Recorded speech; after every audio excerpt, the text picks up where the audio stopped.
In this session, we are going to talk about how to build digital resilience and high availability with Splunk.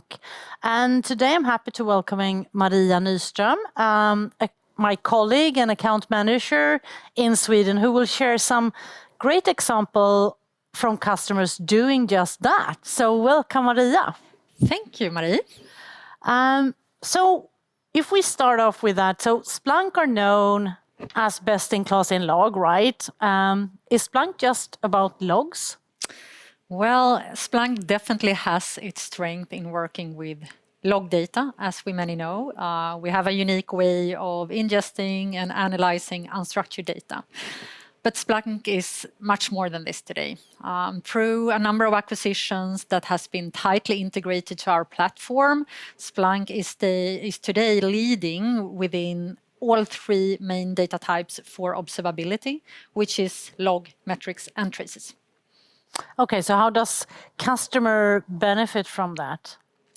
So if you're a customer using Splunk for observability, you basically have full traceability within your probably pretty complex IT environment. So for example, if end customer has an issue, you will be able to see and track that all the way to the front-end trace at the customer device. That is correlated to the backend trace. So you can see what's going on in the microservice layer, understanding what microservice has an issue. And that in its turn is correlated to the infrastructure layer. So you can, for example, see what specific container has an issue.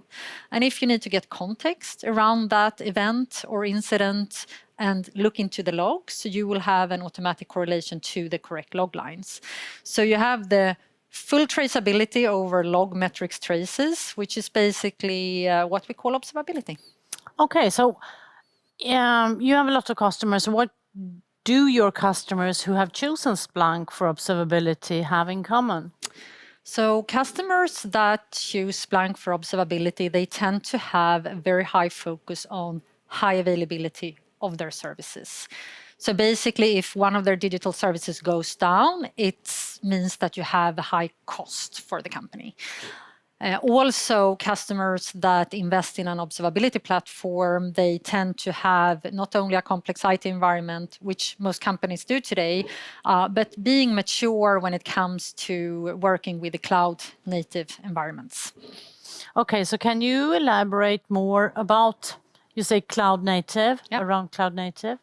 Sure. So basically, if you are starting to work with containers or serverless functions in your infrastructure and you start to scale that, then you will encounter the challenges with analyzing metrics in huge scale and with very low latency in real time. And if you also start to work with microservices instead of monoliths, and you will start to scale that, so you might have thousands of microservices, you will also encounter challenges with understanding where around these microservices something goes wrong.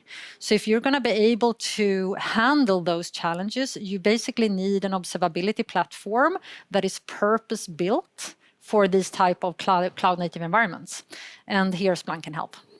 Okay, so can you describe a typical Splunk journey for customers you are working with?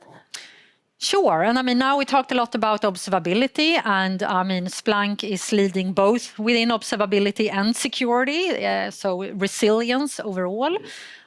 So it's extremely different where customers start, and every customer journey looks different.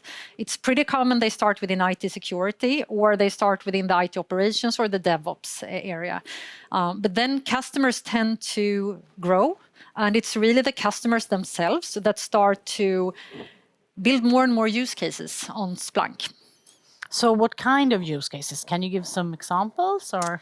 Yeah, sure. I can give a couple of examples. We have a financial customer using Splunk within IT operations, and they have started to look at a lot of their critical business services.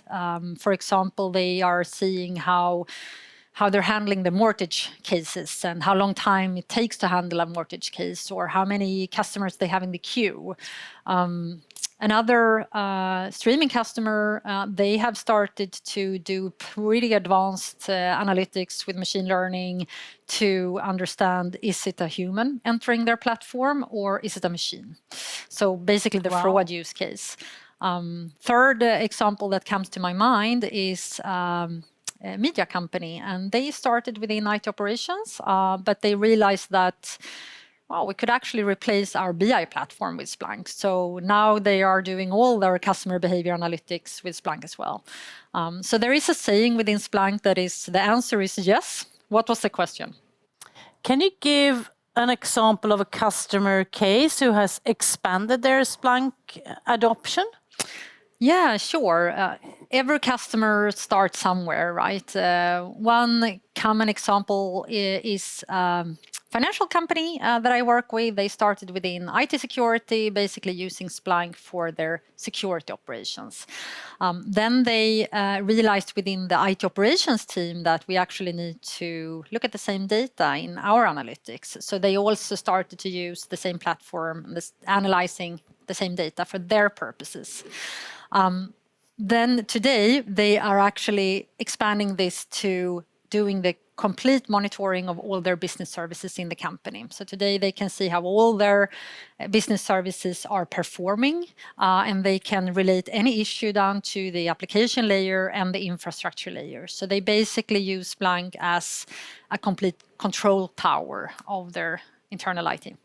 Exciting. Sounds like a typical example, right? Yeah, I mean, it's definitely common that companies start within security, but there are so many different stories. Every customer has their own different story. So I'm thinking also about a smaller, more cloud-native company that I work with. They started within the DevOps. So very simple use case. Their developers are using Splunk to do root cause analysis, and then they expanded into security. So they started to use pretty heavy security analytics.